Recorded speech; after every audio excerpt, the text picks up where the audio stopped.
Bonsoir chers amis et bienvenue sur notre chaîne YouTube de la Brousse Live. Alors j'ai envie de vous dire que vous n'êtes pas là par accident. Si Dieu vous a conduit sur cette page, c'est que certainement vous devriez y rester et écouter ce qu'il a à vous dire en ce soir. Car en effet, nous sommes là et nous parlons de la parole de Dieu, des Saintes Écritures, la Bible. Et ce soir, c'est un privilège et un plaisir d'être avec vous, votre serviteur Dari, pour poursuivre cette semaine de prière qui a débuté hier matin. D'accord ? Donc pour ceux qui n'étaient pas avec nous hier matin, je vais tout simplement vous rappeler ou vous donner le thème qui a été retenu cette année au niveau de l'Église mondiale, à savoir le message des trois anges et la mission de l'Église. Et donc nous nous focalisons spécialement sur le chapitre 14 du dernier livre de la Bible, l'Apocalypse, les versets 6 au verset 12. Apocalypse chapitre 14, versets 6 à 12. Mais j'aimerais commencer avec vous en chantant, si vous le voulez bien. Donc, suivez avec moi, chantez aussi là où vous êtes de tout votre cœur, comme vous le pouvez. Et aux paroles du numéro 95, je ne sais pourquoi dans sa grâce, Jésus m'a tant aimé. 95, je ne sais pourquoi. Je ne sais pourquoi dans sa grâce, Jésus m'a tant aimé. Pourquoi par son sang il efface ma dette, mon péché. Mais je sais qu'en lui j'ai la vie, il m'a sauvé dans son amour. Et gardé par sa même meurtrier, j'attends l'heure de son retour. Je ne sais comment la lumière éclaire tout mon cœur. Comment je compris ma misère et reçu mon sauveur. Mais je sais qu'en lui j'ai la vie, il m'a sauvé dans son amour. Et gardé par sa même meurtrier, j'attends l'heure de son retour. Je ne sais quelle est la mesure de joie et de douleur que pour moi faible créature réserve mon sauveur. Mais je sais qu'en lui j'ai la vie, il m'a sauvé dans son amour. Et gardé par sa même meurtrier, j'attends l'heure de son retour. Je ne sais quand de la victoire l'heure enfin sonnera. Quand l'agneau l'époux dans sa gloire avec lui me prendra. Mais je sais qu'en lui j'ai la vie, il m'a sauvé dans son amour. Et gardé par sa même meurtrier, j'attends l'heure de son retour.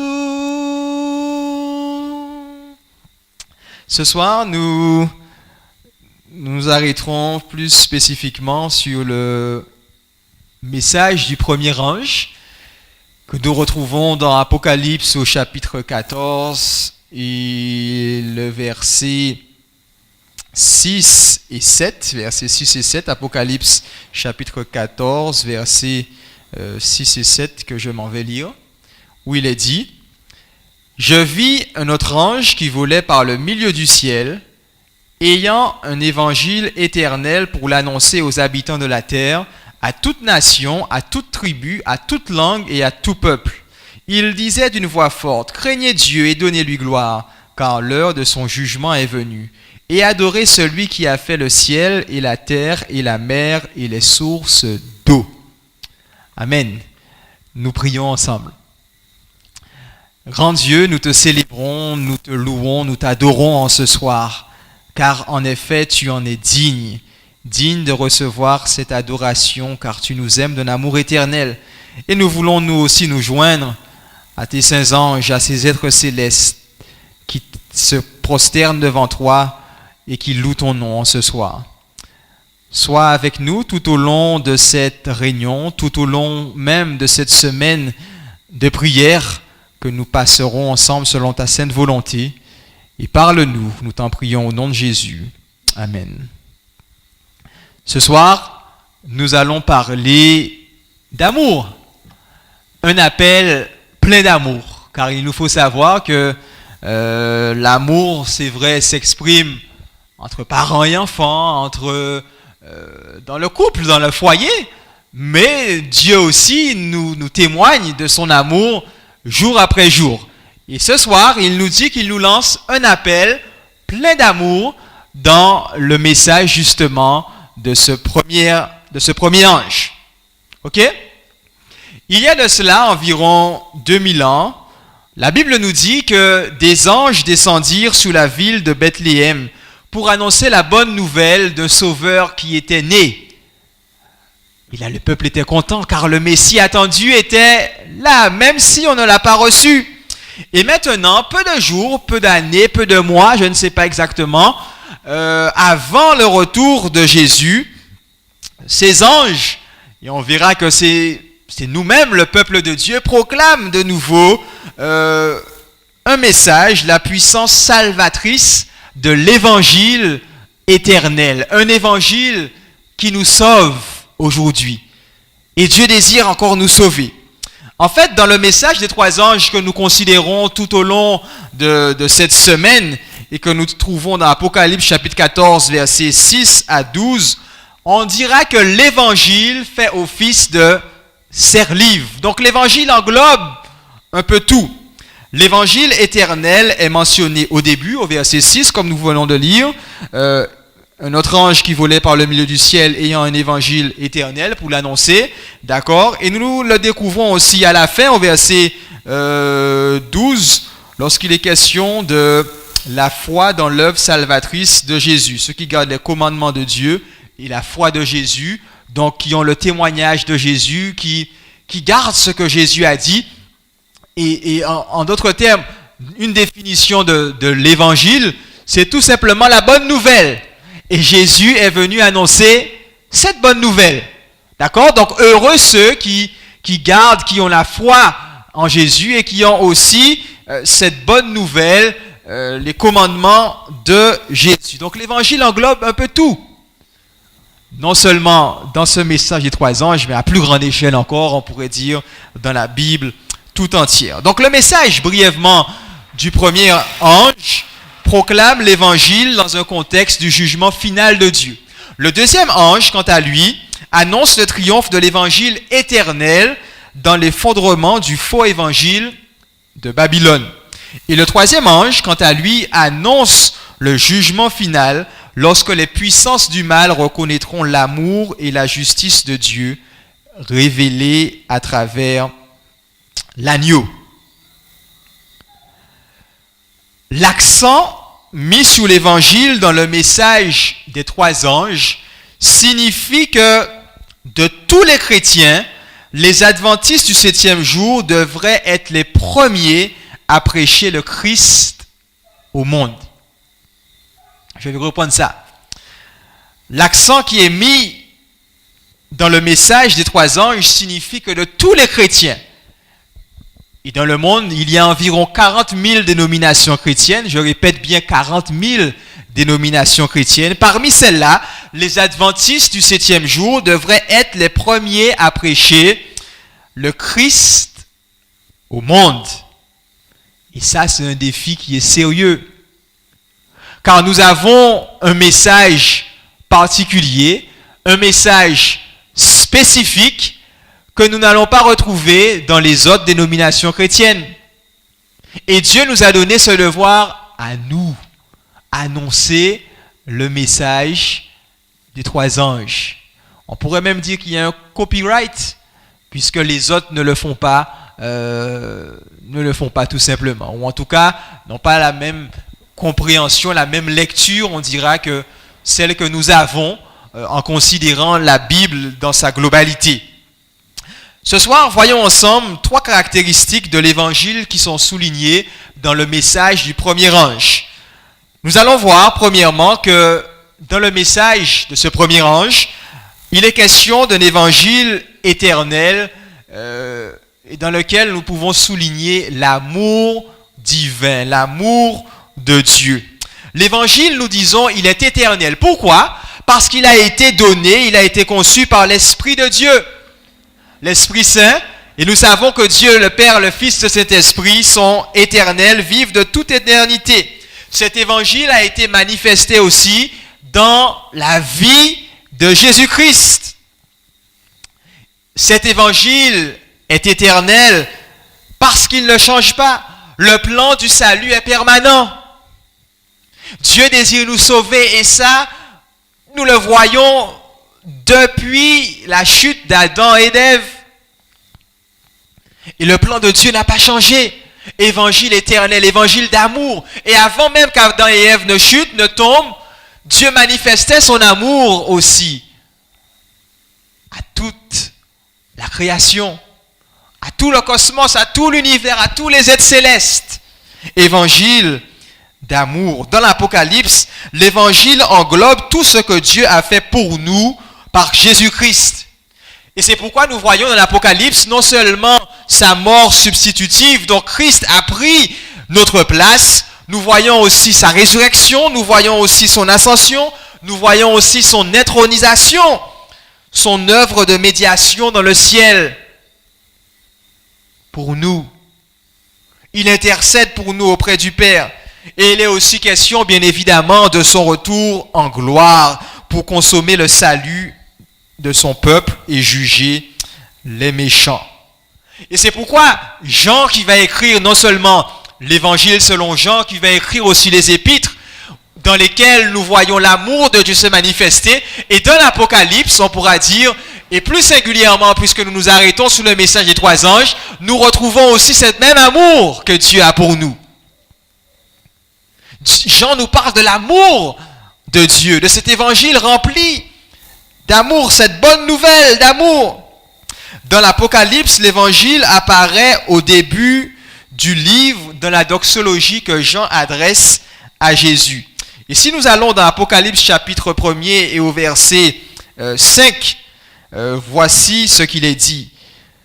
Donc au début même, nous voyons qu'il est question d'amour dans cette doxologie. Il est dit, la deuxième partie, à celui qui nous aime, qui nous a délivrés de nos péchés par son sang. À celui qui nous aime et qui nous a délivrés de nos péchés. Ce qui dépasse notre entraînement s'est produit. Quelle bonne nouvelle pour toute créature de Dieu. On parle ici d'amour et de sang du Dieu qui a traversé la vallée de la mort en faisant l'expiation pour nous. Dieu nous aime, chers amis, nous purifiant ainsi de tout péché. C'est l'amour divin rendu visible dans l'histoire. Alors c'est vrai qu'on aime entendre des mots d'amour. C'est vrai qu'il est bon d'entendre ces mots, de se l'entendre dire, de le lire aussi dans sa parole. Mais c'était encore plus merveilleux de voir que Dieu l'a manifesté en envoyant son Fils unique qui n'avait point péché et qui est venu et qui s'est donné pour chacun d'entre nous. Amen. Dieu manifeste son amour, l'a manifesté dans l'histoire et le manifeste encore aujourd'hui. Et dans ce verset, au chapitre 1er et le verset 5, remarquez que le verbe est au présent, à celui qui nous aime. Il aimait non seulement à l'époque de Jean, mais aujourd'hui, en 2021, il nous aime encore. À celui qui nous aime. Ce qui indique le flux constant de l'amour divin envers nous. Et selon Jean, cet amour unique s'est manifesté dans la vie de Jésus et notamment lorsqu'il s'est donné pour nous sur la croix. Et remarquez le passé maintenant qui nous a délivrés, toujours au verset 5, à celui qui nous aime présent, nous sommes aimés par lui maintenant, et qui nous a délivrés de nos péchés. Et là aussi c'est une bonne nouvelle, n'est-ce pas? On n'est pas obligé de continuer dans le péché. Dieu nous a délivrés. L'amour prenant la forme de sacrifice sanglant, car Christ a dû verser son sang pour nous, a brisé la puissance du péché et nous a libérés pour que nous servions Dieu. Amen, bonne nouvelle, évangile. Dieu nous a libérés, Dieu nous a délivrés de la puissance du péché. Que demander de plus, chers amis? Nous ne sommes pas obligés de continuer à, je ne vais pas dire persévérer, mais continuer à pécher. Il nous a délivrés de nos péchés. Première caractéristique, nous avons dit, c'est cet amour divin que nous retrouvons dans le message de ce premier ange. Nous retrouvons aussi dans ce message l'agneau de Dieu et l'évangile. En effet, en lisant le livre de l'Apocalypse, nous allons voir que l'image qui domine le plus, c'est l'image de l'agneau qui a été immolé. Et sa première apparition, de manière spectaculaire, nous la retrouvons au chapitre 5. Apocalypse chapitre 5, et dans les versets 1 à 6. Apocalypse chapitre 5, versets 1 à 6. Il est dit, « Puis je vis dans la main droite de celui qui était assis sous le trône un livre écrit en dedans et en dehors, scellé de 7 sceaux. Et je vis un ange puissant qui criait d'une voix forte, « Qui est digne d'ouvrir le livre et d'en rompre les sceaux ?» Et personne dans le ciel, ni sous la terre, ne put ouvrir le livre, ni le regarder. Et je pleurais beaucoup de ce que personne ne fut trouvé digne d'ouvrir le livre, ni de le regarder. Et l'un des vieillards me dit, « Ne pleure point, voici, le lion de la tribu de Juda, le rejeton de David, a vaincu pour ouvrir le livre et ses 7 sceaux. Et je vis au milieu du trône et des 4 êtres vivants, et au milieu des vieillards, un agneau qui était là comme immolé.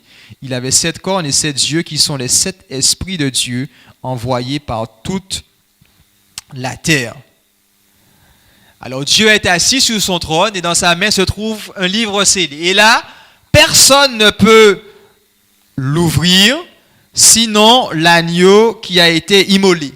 Mais avant de voir cette notion d'agneau, nous voyons que l'ange au verset 5 l'appelle le lion de la tribu de Juda.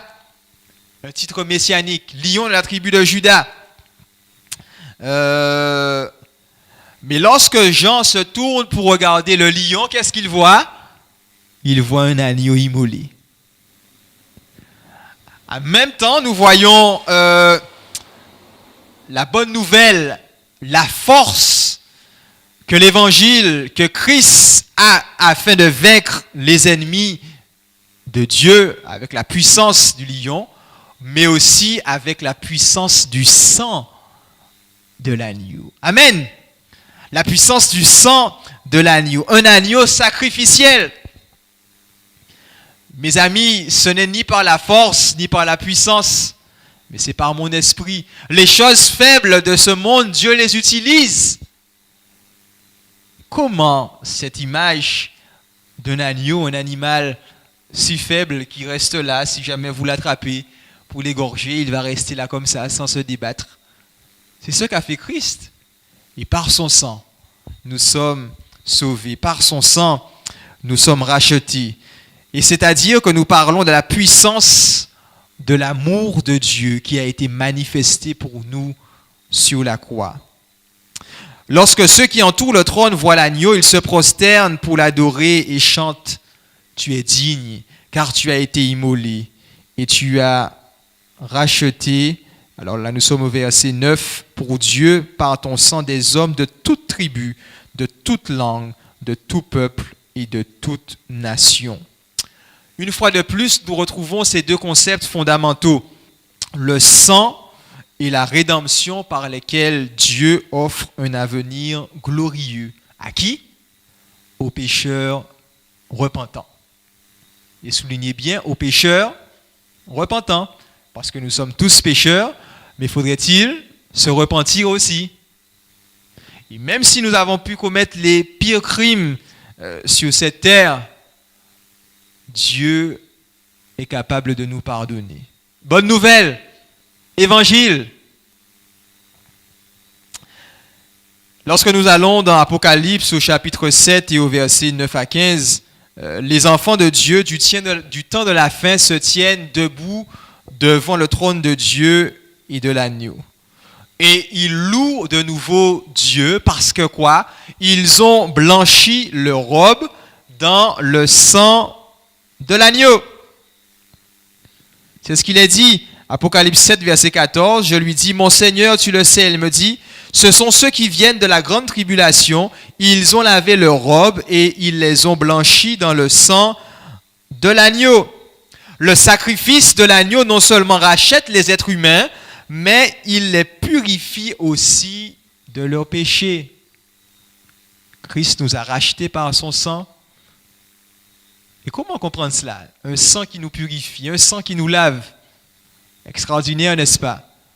La puissance du sang de Jésus, la puissance du rachat, la puissance de la purification. En fait, c'est la rédemption de la puissance du péché qui nous permet d'être en présence même de Dieu et de le servir. Et puisque cette mort sacrificielle de l'agneau accomplit cette glorieuse libération, il nous est maintenant possible, au cours du conflit cosmique, de nous joindre à l'agneau contre le dragon et de le vaincre. Comment? À cause du sang de l'agneau et à cause de la parole de leur témoignage. Apocalypse chapitre 12, verset 11.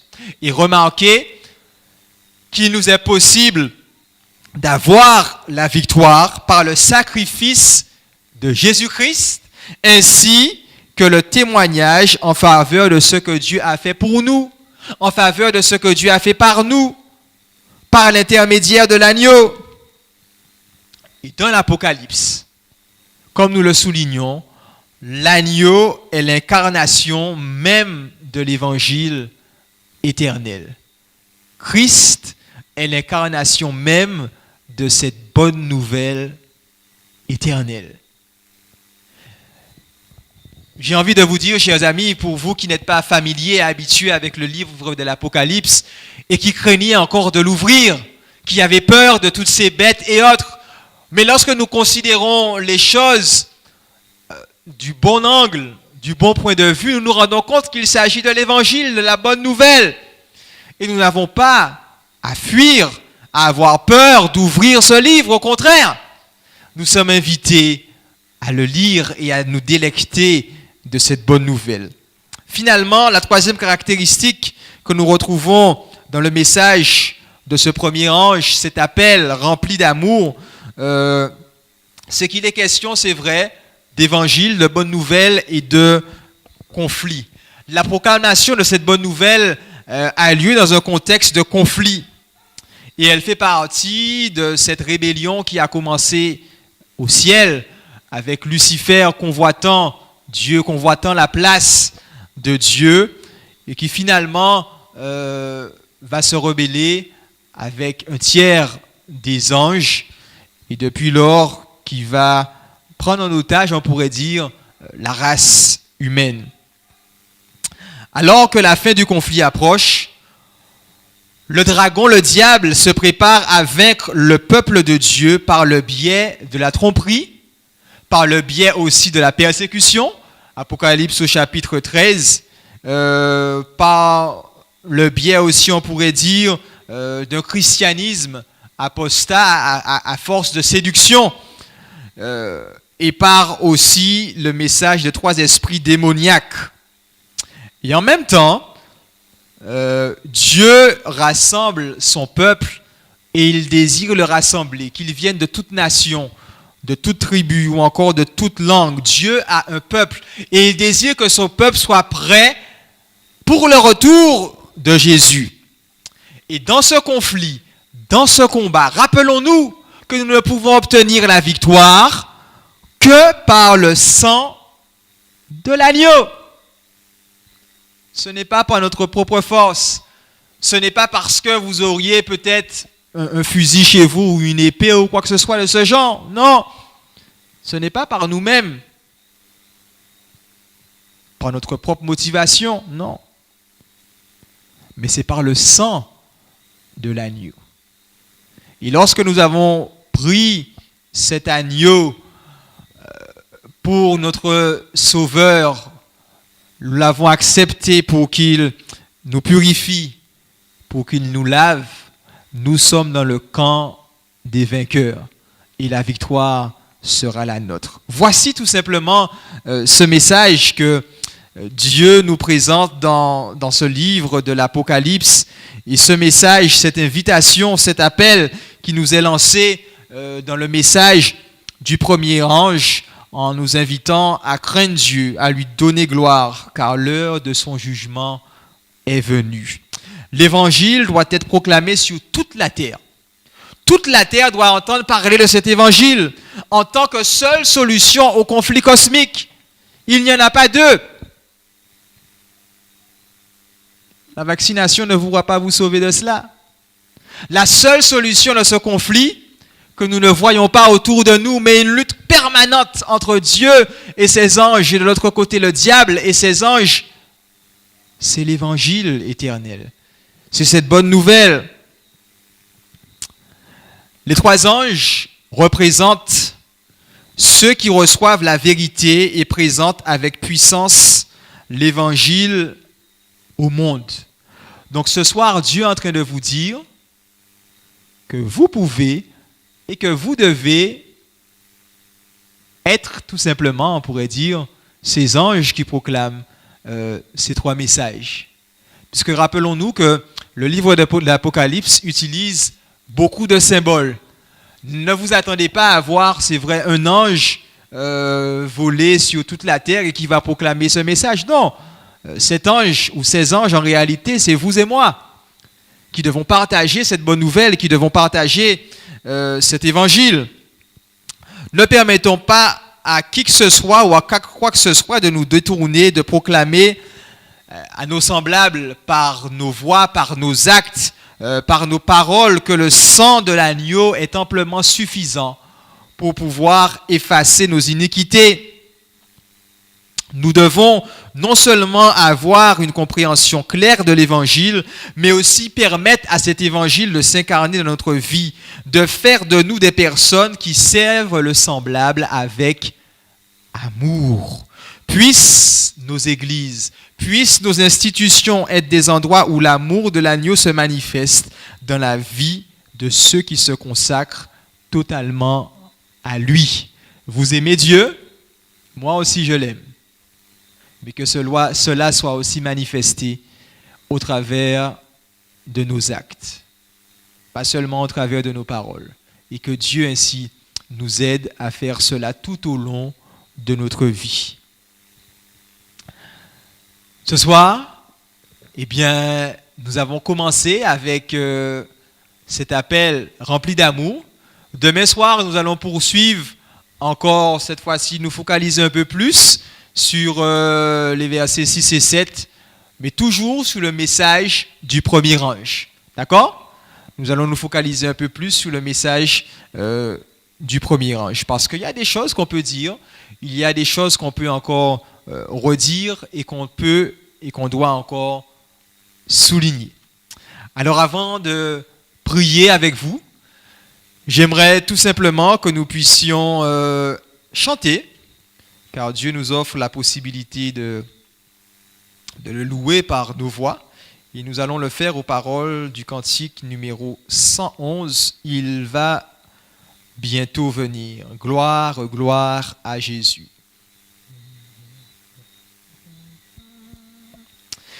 Il va bientôt venir. Gloire, gloire à Jésus.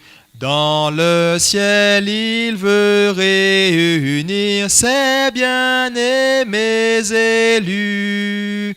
levons en haut les yeux, tressaillons de bonheur.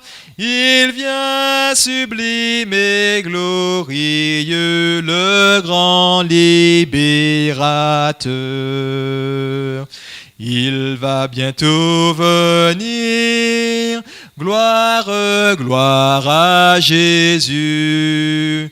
Toutes nos douleurs vont finir, le mal ne sera plus. La mort disparaîtra à la voix du Sauveur. Quand pour toujours il reviendra, le grand libérateur. Il va bientôt venir, gloire, gloire à Jésus. Sur la nuée, il va resplendir, frères, ne craignons plus. Levons, levons les yeux, voici notre Sauveur. C'est pour nous qu'il revient des cieux, le grand libérateur. Jésus revient très bientôt et nous voulons être prêts à l'accueillir. Et il nous faut pour rien au monde manquer ce grand jour et nous préparer à cette belle et grande rencontre. Ce soir, certainement, vous avez bon nombre de sujets pour lesquels vous aimeriez vous tourner vers Dieu. N'est-ce pas? J'en suis persuadé car moi aussi j'en ai beaucoup. Donc vous aussi, vous en avez. Et nous allons prier et peut-être que dans ma prière, certains vont vous toucher, vont vous parler, ils vont rejoindre aussi les vôtres. Mais de votre côté, je vous invite aussi à prier chez vous. Éternel, tu es éternel, tout comme ton évangile, cette bonne nouvelle du salut qui est en Jésus-Christ. Car avant même la fondation du monde, ce plan avait été établi pour que nous soyons sauvés, rachetés par le sang précieux de l'agneau qui n'a point coulé en vain, mais qui a coulé pour que nous soyons sauvés. Merci au Père de te tenir debout à nos côtés et d'être ce lion de la tribu de Juda qui se lève aussi, se tenant debout devant l'ennemi et qui désire aussi lui dire que nous sommes ta propriété. Il n'est pas question qu'ils viennent dévorer. Seigneur, en ce soir, nous sommes fatigués, nous sommes lassés. Bien que nous soyons au début de cette semaine, mais nous faisons face à tant de difficultés. Que ce soit dans nos familles, que ce soit au travail, Seigneur, voire même au sein même de l'Église. Mais Seigneur, tu nous invites à venir à tes côtés et à prendre du repos. Accorde-nous encore ta paix, accorde-nous encore ta grâce, Seigneur. Veille encore sur chacun d'entre nous, déversant tes grâces les plus abondantes. Seigneur, nous prions en ce soir que nous puissions, malgré nos faiblesses, malgré nos découragements, Seigneur, nous rappeler que tu nous as aimés en envoyant Jésus-Christ. Et par le sang de Jésus, nous pouvons vaincre en ce soir, vaincre la dépression, vaincre la tentation, Seigneur, vaincre l'ennemi qui vient pour nous assaillir. Bénis-nous tous encore dans ton amour précieux. Garde-nous encore dans ta main tendre et forte et accorde-nous une bonne nuit de sommeil réparateur, nous permettant de revenir ici selon ta sainte volonté demain soir. Au nom de Jésus, nous t'avons prié. Amen. Amen. Chers amis, que Dieu continue à veiller sur vous et à vous garder. Et on se dit à demain selon sa volonté. Bonne soirée.